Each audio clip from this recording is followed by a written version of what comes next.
बिस्मिल्लाहिर्रहमानिर्रहीम अस्सलाम वालेकुम। मैं Siddiqur Rahman from billionaire investment group. आज की वीडियो थोड़ी सी स्पेशल है, इन्फॉर्मेटिव है।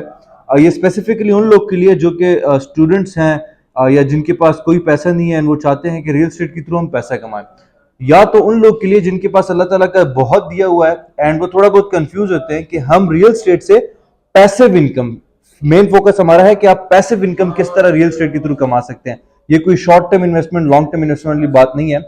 एंड स्पेसिफिकली एक और मैं आप लोग के साथ इन्वेस्टमेंट पैसिव शेयर करूंगा जो कि पाकिस्तान में शायद 1 और 2% लोगों को आइडिया होगा एंड वो उससे बहुत सारा पैसा कमा रहे हैं।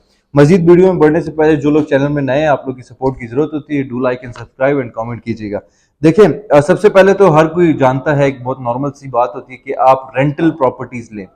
आप हमेशा मार्केटिंग का या सेल का एक स्ट्रेटेजी होता है कि आप सबसे पहले एक प्रोडक्ट सेलेक्ट करते हैं।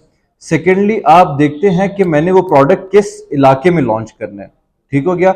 अब इस्लामाबाद में कुछ ऐसी जगह हैं जहां पे आप अगर रेंटल प्रॉपर्टी लेते हैं, फॉर एग्जांपल एक घर लेते हैं, उस घर में आपको जो रेंटल वैल्यू आता है वो आता है 4-5%।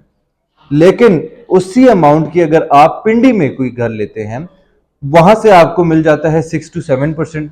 तो आपने ये चीज देखनी होती है कि आपका जो कैपिटल इन्वेस्टमेंट है वो कहां पे कंस्ट्रक्ट हो रहा है और वहां से आपको रेंटल वैल्यू ज्यादा आ रही है। एक तो ये कि आपने जहां पे नीड है रेंटल प्रॉपर्टीज की, वहां पे आप रेंटल प्रॉपर्टीज बाय कर लें और पैसिव इनकम आपको आता रहता है। ये उन लोग के लिए है जिन लोगों के पास स्पेयर मनी है। सेकंड है एयरबीएनबी। एयरबीएनबी का कॉन्सेप्ट पहले आया एंड लोगों ने मिलियंस कमाए हैं इससे। लेकिन हम लोग कोशिश कर रहे होते हैं कि यार हम बेसिकली पैसिव इनकम के लिए भी आपने ना स्टार्ट में थोड़ी बहुत मेहनत करनी होती है। हम क्या है, हम एज अ पाकिस्तानी ये सोच रहे होते हैं कि यार पाकिस्तान में डेफिनेटली कोई फैक्ट्रीज नहीं है, कोई इंडस्ट्रियलाइजेशन नहीं है। सिर्फ और सिर्फ लोग कह रहे होते हैं कि यार रियल स्टेट ने बिजनेस को ठप कर दिया। मैं ये कहता हूं कि अगर रियल स्टेट भी ना हुई, एक ऐसा सेक्टर है जो कि सरवाइव कर रहा है इतने हार्ड टाइम्स में भी, अगर ये भी ना हुआ तो फिर आप पैसे कैसे कमाएंगे? ठीक है। अगर ऐसे हालात होते हैं तो जिस तरह डार्विन की थ्योरी थी ना, सर्वाइवल ऑफ द फिटेस्ट, मैं समझता हूं in this time, in this era, survival of the smartest होगा। जो स्मार्ट बंदा होगा वही सर्वाइव कर पाएगा। आप क्या कर सकते हैं कि आप अपार्टमेंट्स ले सकते हैं, आप ऑफिस ले सकते हैं, आप डिफरेंट होटल रूम्स बाय कर सकते हैं एंड उसको एयर बीएनबी के थ्रू रेंटल इनकम उससे जनरेट कर सकते हैं। आपने क्या करना है, 3-4 यूनिट्स लेने हैं, उसके लिए एक मैनेजर अपॉइंट करना है। वो मैनेजर आपके लिए एयरबीएनबी के थ्रू सारी चीजें हैंडल करेगा, आपको मंथली पैसा जनरेट होता जाएगा। हमारे बहुत सारे क्लाइंट्स हैं, वो कहते हैं यार मरी मेरा अपार्टमेंट है, मैंने लिया था, तो कोई ना रीसेल हो रहा है ना कुछ और हो रहा है। अब आप जब मरी में अपार्टमेंट ले रहे हैं, आप नारायण कगान में ले रहे हैं, आप स्वात में ले रहे हैं, आप ऐसी जगह पे अगर टूरिस्ट स्पॉट पे ले रहे हैं, तो आपने उससे पैसा जनरेट डिफरेंट तरीके से करना होता है। आप ये नहीं करते कि आपने 1.5 करोड़ का अपार्टमेंट लिया, आपको लगता है कि 6 महीने के बाद वहां पे मैं उसको 2 करोड़ का सेल कर दूंगा। फॉर एग्जाम्पल इस्लामाबाद में काफी ज्यादा टूरिस्ट आते हैं, 1-2 रातें करते हैं, तो आपकी जो प्रॉपर्टी है उसके एयरबीएनबी के थ्रू आपके लिए पैसा जनरेट कर सकती है। तीसरी चीज ये है लीज एग्रीमेंट्स। बहुत सारे किसान ऐसे हैं माशाल्लाह से, अल्लाह ताला ने उनको बहुत ज्यादा दिया हुआ है। ठीक है। उनके पास 200-200 एकड़ की जमीनें हैं, 400-400 एकड़ की जमीनें हैं। अब उसकी इस्तात यह है कि वो सिर्फ 50 एकड़ पे चीज उगा पाता है। ठीक है। वो फिर कहता है कि यार मेरी 150 एकड़ की जमीन एमी पड़ी हुई है, फारिग पड़ी हुई है। ठीक है। उसको क्या करना चाहिए, नॉर्मली लोग कर भी रहे हैं, लेकिन ये वीडियो बनाने का मकसद ये है कि जितना ज्यादा लोग तक ये पैगाम पहुंच सके ताकि ज्यादा लोग मुस्तफीद हो सके। आप अपनी 150 एकड़ की जमीन, 10 एकड़ की जमीन, 20 एकड़ की जमीन, बहुत सारे लोग फार्मिंग जो करना चाह रहे हैं, उनके पास लैंड नहीं होती, वो आपसे लीज लेती है। 100 साल की लीज पे ले लेती है, 50 साल की लीज पे ले लेती है। कुछ लोग रेंटल मंथली देते हैं, कुछ लोग ईयरली देते हैं।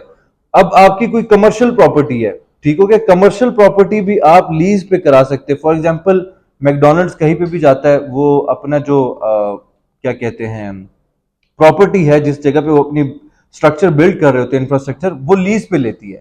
ठीक है, क्योंकि उसने रहना होता है वहां पे 50 साल 100 साल का सोच के आए हुए होते हैं। थोड़ा बहुत केएफसी भी करता है। आपकी कोई भी सोसाइटी अपना हेड ऑफिस बना रही होती है, रिलायबल सोसाइटी, वो हेड ऑफिस जहां भी बनती है, वो अपनी सोसाइटी के लिए जहां पे ऑफिस बना रही होती है, वो लीज पे लेती है वो वाली जगह। तो आप अपनी कमर्शियल प्रॉपर्टीज को भी लीज करवा सकते हैं। तीसरी ऐसी चीज है कि इसके लिए आपको भरोसेमंद लोग चाहिए होते हैं। आप ज्वाइंट वेंचर्स कर सकते हैं, आप 3-4 पार्टनर्स ढूंढ सकते हैं, आप कोई कमर्शियल प्लाजा खड़ा कर दें, आप जॉइंट वेंचर्स के थ्रू फार्मिंग भी कर सकते हैं। अब पिछले 1.5-2 सालों से लोगों ने जीवन गार्लिक में, that's also real estate project, आपको फार्मिंग फार्मिंग आपकी जमीन है, आपने उसमें फार्मिंग की, लोगों ने लीज पे प्रॉपर्टीज लेके फार्मिंग के लिए उसमें बेतहाशा पैसा कमाया। आप जॉइंट वेंचर्स पे डिफरेंट कमर्शियल बिल्डिंग्स भी बना सकते हैं। एक और बहुत अच्छा बिजनेस है, जहां पे भी आपको आइडिया हो जाए कि यार यहाँ पे यूनिवर्सिटी आने वाली है एंड वो यूनिवर्सिटी इंटरनल हॉस्टल नहीं प्रोवाइड करेगी, आपको वहां पे हॉस्टल्स बना लेना चाहिए। ठीक है, आपको अब फॉर एग्जांपल आपका कागपुल में capital university of science and technology आया, वहां पे उन्होंने इंटरनल हॉस्टल्स नहीं दिए। वहां पे राइट नाउ जो सबसे बड़ा बिजनेस चल रहा है उस इलाके में वो हॉस्टल्स का चल रहा है। ठीक हो गया। आप स्टोरेज यूनिट्स बना सकते हैं। बहुत सारे ऐसे लोग हैं जिनको वेयर हाउसेस चाहिए होते हैं, लेकिन उनके पास इतनी सकत नहीं होती या वो इनके इतना ख्वारी नहीं कर पा रहे होते कि यार वो अपने लिए स्टोरेज यूनिट्स बनाए। आप देखें जहाँ पे कमर्शियल एक्टिविटी ज्यादा है, जहाँ पे होलसेल का बिजनेस ज्यादा है, वहां पे आप स्टोरेज यूनिट्स बना ले, आपके दिनों में वो स्टोरेज यूनिट्स बाय कर लेंगे, बुक कर लेंगे जो बड़े बड़े बिजनेसमैन हैं। एक और चीज है कि अब ये स्पेसिफिकली उन लोग के लिए जिन लोग के पास, जिस तरह मैंने अर्ज किया, कोई पैसा नहीं है।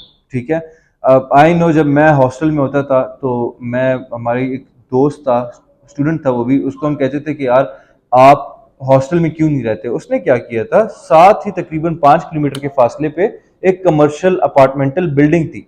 ठीक है, उसने क्या किया, उसने एक साथ थोड़े बहुत वालिद साहब से पैसे लिए, उसने 6-7 अपार्टमेंट्स खुद बुक कर लिए।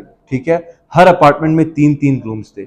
उसको थोड़ा बहुत फर्निश किया, अच्छी फैसिलिटीज दी, और एक एक रूम को, उस एक यूनिट जो था जिसमें 3 रूम्स थे, उससे वो डबल पैसा कमा रहा था। उसकी क्या स्टार्ट में इन्वेस्टमेंट थी कि उसके जो ओनर्स थे उनको उन्होंने सिक्योरिटी पैसे दिए होंगे, वो सिक्योरिटी पैसे आपके 2-3 महीनों में कंप्लीट हो जाते हैं, और 4 साल जब वो रहा वहां पे, 4 साल उसने अपने फीसेस भी खुद पे किए, उसने अपना खर्चा भी खुद उठाया, एंड वो अपने छोटे भाई का भी खर्चा उठाया। And this is a real example जो कि मेरी जिंदगी में हुआ है, कि उसने न खुद रह रहा था, किसी और का अपार्टमेंट रेंट पे लिया, उसके 3 रूम्स थे, 3 को डिवाइड किया, एक एक रूम को उसने रेंट पे लगा दिया, स्टूडेंट्स को दे दिया। अब जो एक और चीज है जो मैं आपसे पहले जिक्र कर रहा था, 1 और 2% लोगों को सिर्फ पता है, रियल स्टेट इन्वेस्टमेंट ट्रस्ट होते हैं। ठीक है, जैसे कि आपका स्टॉक्स होते हैं ना, different multinational companies, different companies की जिस तरह स्टॉक्स होते हैं, उसी तरह आप रियल स्टेट प्रोजेक्ट्स में भी डिविडेंड्स हासिल कर सकते हैं। जिन लोग को मैं डिविडेंड्स का आइडिया होगा, वो इस तरह सीन होता है कि अल्फलाह बैंक वालों का भी एक अपना अपने नाम के साथ ट्रस्ट है, फैसल बैंक वालों का भी है डिफरेंट, जिस तरह डॉलमेन मॉल है, ठीक है, उनका अपना जाती ट्रस्ट है। होता क्या है, फॉर एग्जाम्पल एक बहुत बड़ा कमर्शियल एक्टिविटी होने वाली किसी जगह पे, इस तरह के ट्रस्ट वो उसको ठेके पे ले लेते हैं। ठीक है, उसके उनके साथ पार्टनरशिप कर देते हैं उस कमर्शियल एक्टिविटी या कमर्शियल बिल्डिंग जो भी बन रही होती है। फॉर एग्जाम्पल मैं सेंटोरस मॉल या पैकेजेस मॉल लाहौर की एग्जाम्पल ले लेता हूं। जब वो बन रहा होता, कोई ट्रस्ट, एक ट्रस्ट है, ठीक है, जैसे कि फैसल बैंक वालों का अपना ट्रस्ट है, वो लोग क्या करते हैं, वो लोग कह देते हैं कि हमने आपकी फाइनेंसिंग करनी है सारी की सारी चीज की। फिर क्या होते हैं, उस ट्रस्ट पे लोग इन्वेस्टमेंट करते हैं, लोग पैसा फेंकते हैं, किसी ने करोड़ फेंका, किसी ने 50 लाख फेंका, किसी ने 2 करोड़ फेंका। उस ट्रस्ट बेसिकली क्या कर रहा होता है कि प्लाजा भी बन रहा है, कमर्शियल एक्टिविटी भी हो रही है, उससे जो रेंटल आ रहा है, उससे जो प्रॉफिट आ रहा है, जिस बंदे की जितनी इन्वेस्टमेंट है, अकॉर्डिंग टू दैट प्रोपोर्शन उसको डिविडेंड्स